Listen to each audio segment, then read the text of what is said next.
Hi guys! For today's video, isi-share ko sa inyo yung mas madaling version ng rellenong bangus. Gamit nga lang tayo dito ng boneless bangus.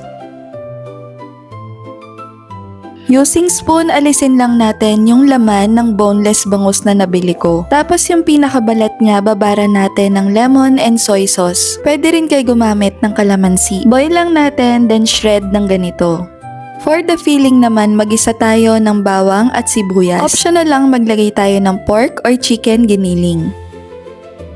Kapag nag-brown na ito, ilagay na yung mga gulay na gusto mo. Pwede rin kayo mag-add ng raisins, wala lang ako makita dito sa amin. Add na rin natin yung shredded bangus na binoil natin kanina. Mga pampalasa, oyster sauce, nor seasoning, salt and pepper. Nabili nga pala akong all-in-one seasoning ng Japan. Sobrang sarap. Pag medyo malamig na yung feeling, lagyan ng isang itlog at 2 kutsara ng flour. Mix lang natin mabuti and ready na to. Don't worry kung marami kang feeling na ilalagay sa gitna kasi ibabalat naman natin to ng dahon ng saging. Coat lang natin tong bangus ng flour or cornstarch.